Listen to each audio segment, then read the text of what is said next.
Pessoal, semana passada vocês viram sobre os povos orientais, com a professora Cláudia. Vocês observaram com os povos orientais, quando a professora Cláudia trabalhou com vocês, especialmente o Egito e a Mesopotâmia em sua introdução. Hoje nós vamos dar continuidade ao que a professora Cláudia tinha feito anteriormente, obviamente se estendendo um pouquinho mais sobre cada um desses povos que foram tão importantes para a construção da civilização brasileira, para a civilização mundial. A humanidade deve muito aos mesopotâmicos e aos egípcios. Mas vamos lá? Vamos hoje começar com a Mesopotâmia. A Mesopotâmia, na verdade, não é um território único. É bom a gente entender que antes dos povos começarem a se sedentarizar, o que quer dizer sedentarizar? Quer dizer que quando eles começaram a ter um lugar fixo para viver, antes eles eram nômades. Você já deve conhecer esse conceito de nomadismo. Nômades são aquelas pessoas que não têm moradia fixa. Quando eles começam a se sedentarizar, é justamente quando eles percebem a necessidade de ficar em um único lugar onde poderão produzir seu próprio alimento, onde não precisarão mais estar indo caçar e pescar. Esse era o motivo do nomadismo. Eles eram nômades porque eles ficavam de um lugar para o outro, buscando comida, buscando abrigo. Quando eles começam a perceber que plantando uma sementinha, regando, cuidando daquela terra, daqui a um tempo, isso iria dar frutos, produziria, e isso fez com que eles se atentassem para ficar num único lugar e ali plantar, produzir, colher.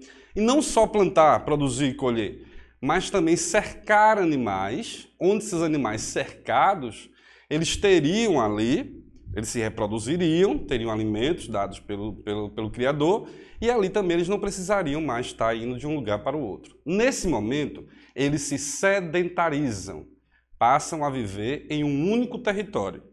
Agora, para quem quer plantar, para quem quer ter boa colheita, onde é que o fruto melhor se desenvolve? Onde existe, obviamente, terra fértil.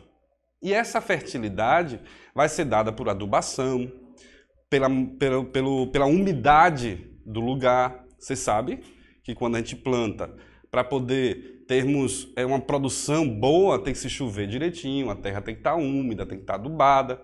Então, onde é que eles iam encontrar isso?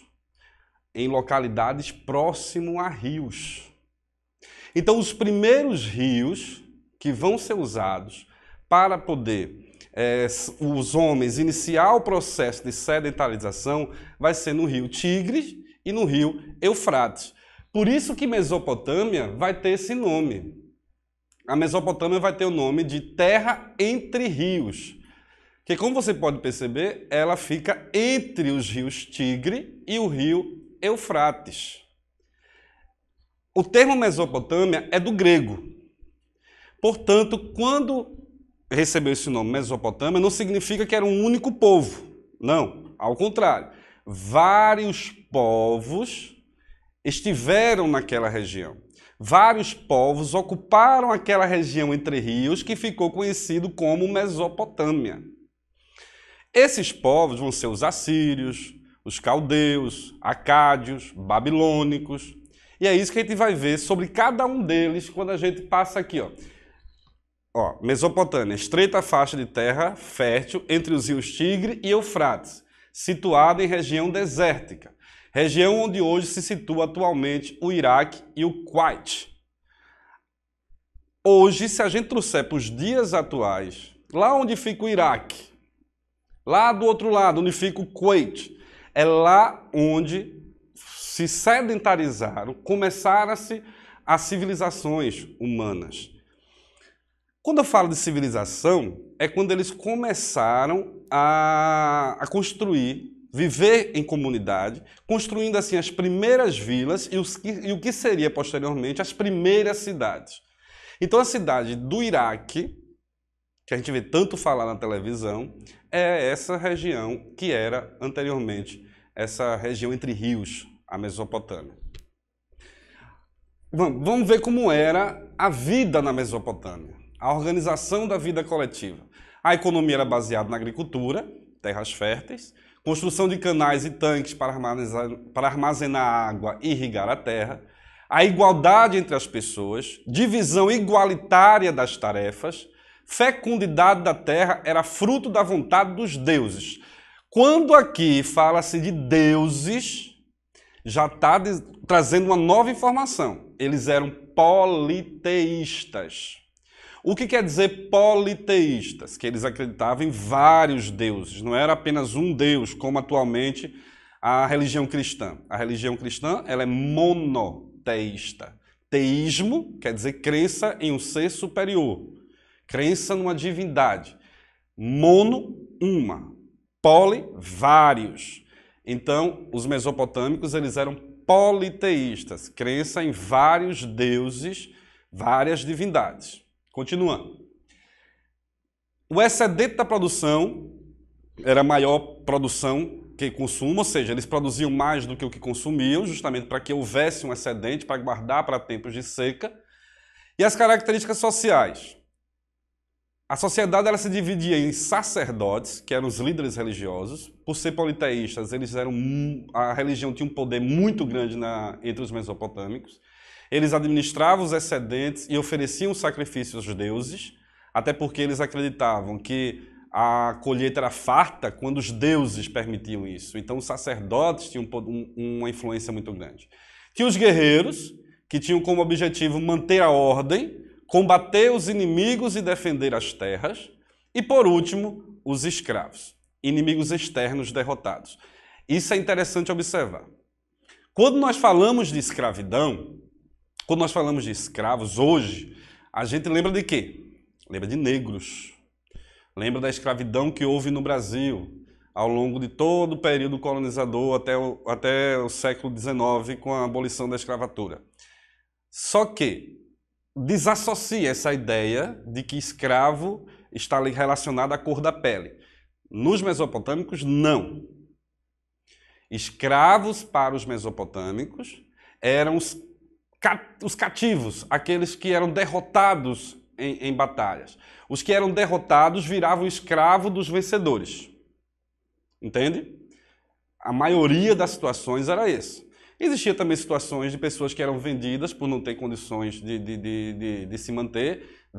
Eles eram vendidos de forma voluntária para poder ter como se alimentar, enfim. Mas em sua grande maioria eles eram cativos, eles eram escravos, tornaram-se escravos porque perderam batalhas. Então os derrotados viravam escravos dos vencedores. E tem outra forma também de escravidão, que era a escravidão por dívida. Você me devia, não tinha como me pagar, você virava meu escravo. Ok? Continuando. Os primeiros estados, a organização das sociedades em cidades. Os primeiros estados, vê que a palavra estado está em letra maiúscula porque refere-se à nação, a país, a território, grandes territórios. Então, os primeiros estados, né, as cidades, como eram organizadas. Formaram-se entre 6.000 e 4.000 anos atrás. A divisão da sociedade em grupos, sacerdotes, guerreiros, camponeses, artesãos, comerciantes e escravos. A organização política e social era o Estado. A forma de governo, indivíduos ou grupos de privilegiados tomavam as decisões pelos demais. Privilégios eram hereditários, não havia muita mobilidade social. Quem nascia em determinada categoria ou classe social permaneceria assim, até a sua morte. Não existia a mudança, a mobilidade social. A criação de regras e leis, aplicação da justiça e punição dos indivíduos. A região da Mesopotâmia é habitada por uma grande quantidade de povos de línguas e culturas diferentes. Sumérios, babilônicos, assírios, entre outros. Como eu disse, a região da Mesopotâmia não era um único povo, não é um povo único que vivia naquela região. Mas elas se alternavam, e esses povos também eles combatiam muito entre si. Então, muitas vezes, os sumérios estavam no poder, que eram derrotados pelos caldeus, que depois os babilônicos entravam, e assim sucessivamente. Um povo muito importante para ser observado são os sumérios. Eles construíram as primeiras cidades, que a humanidade tem conhecimento, por volta de 4000 antes de Cristo. Algo muito importante que eu vou colocar sobre os sumérios, que eu acho que ele não precisa estar lendo todas as características, vai estar aí, vocês podem observar, mas algo muito importante vai ser, primeiro, a construção do zigurate. Zigurate é essa construção que vocês estão vendo aí ao lado, parece uma pirâmide, uma construção de pedra, que era justamente os templos, né, para a adoração dos seus deuses. Isso na cidade de Ur, esse aí que vocês estão vendo na imagem, por volta de 2100 a.C. Essa cidade de Ur é que é exatamente o Iraque atualmente. E embaixo, que é uma placa do dilúvio escrita cuneiforme. Aí é algo muito importante que vocês devem observar. A escrita cuneiforme foi a primeira forma de registro escrito da história da humanidade. A humanidade não escrevia.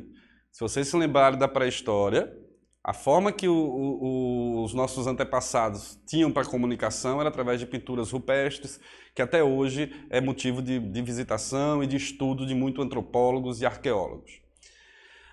Mas a história ela vai ser inaugurada com a invenção da escrita. Como assim, professor, vai ser inaugurada? Para a historiografia tradicional, a história ela começa aqui, com a invenção da escrita. A partir da invenção da escrita, começa a periodização da história. História antiga, história média, moderna e contemporânea. Antes da escrita, era a pré-história.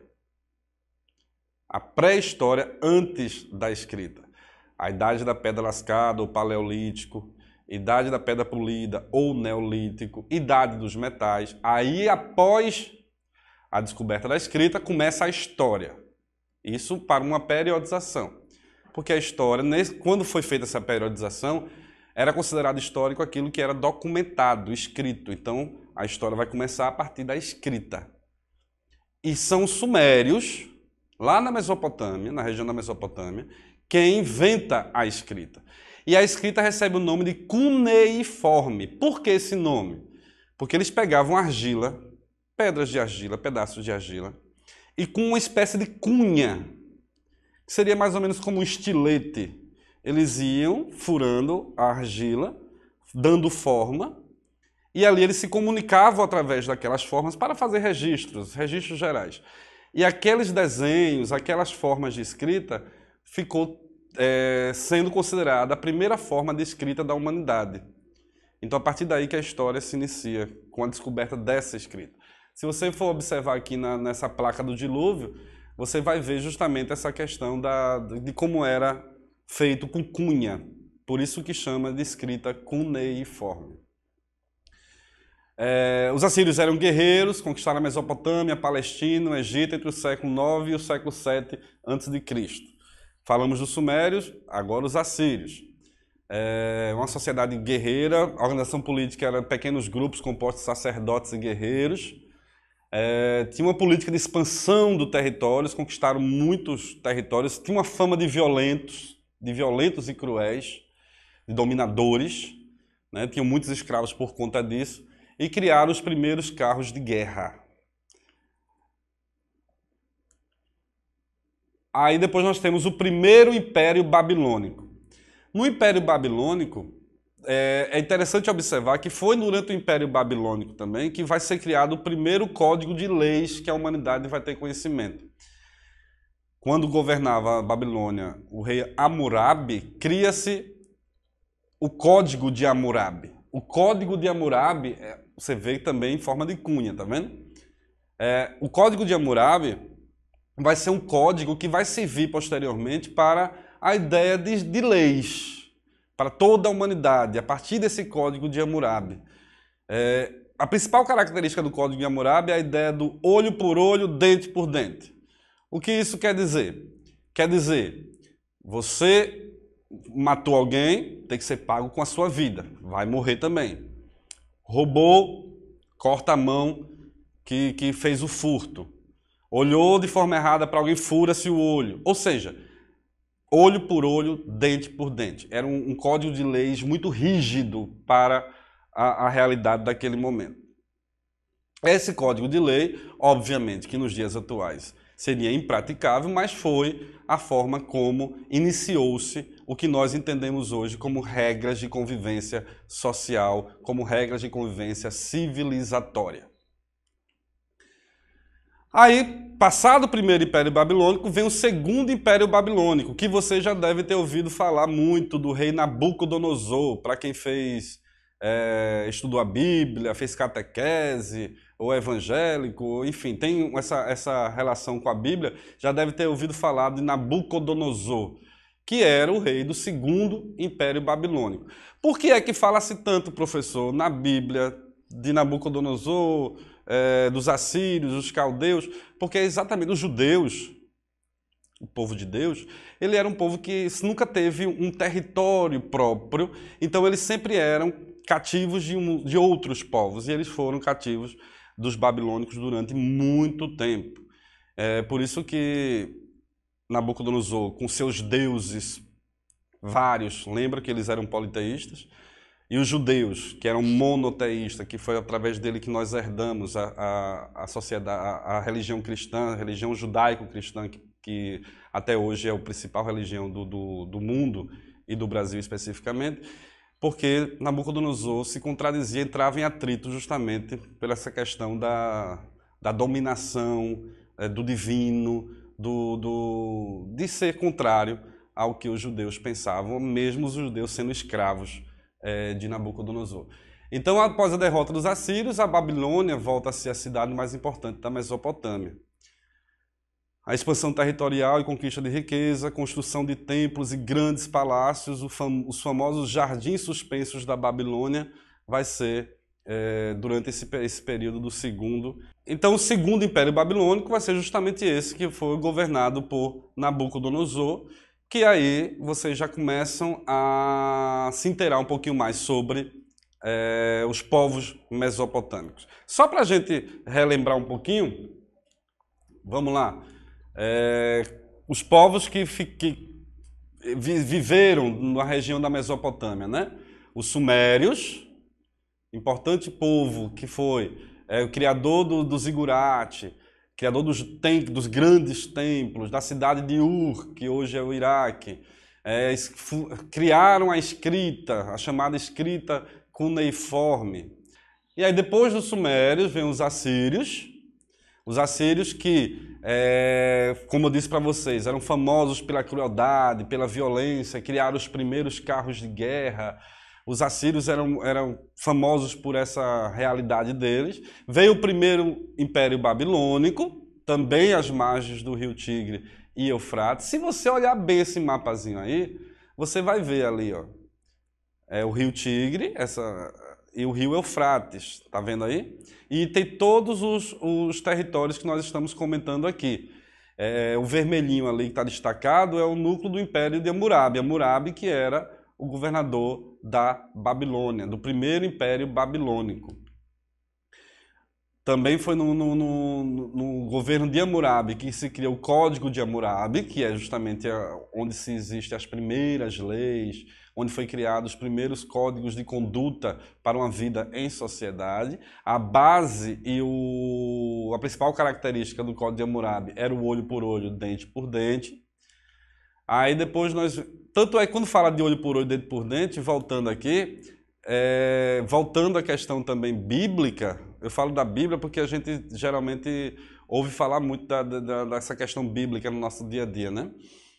Jesus, quando ele veio, ele diz que vem suprimir a lei, que ele vem com o período da graça. Essa lei que ele se refere, que ele até cita, do olho por olho, dente por dente, tem a ver com o Código de Hammurabi. Então, o Código de Hammurabi foi o primeiro registro de leis da história da humanidade.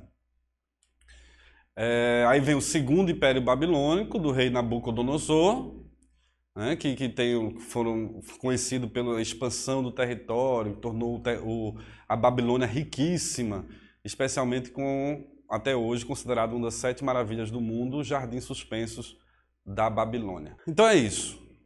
Falamos sobre a Mesopotâmia e agora a gente se despede. Muito obrigado por mais um dia de aula e até a próxima. Se Deus quiser, estaremos aqui novamente. Tchau, tchau.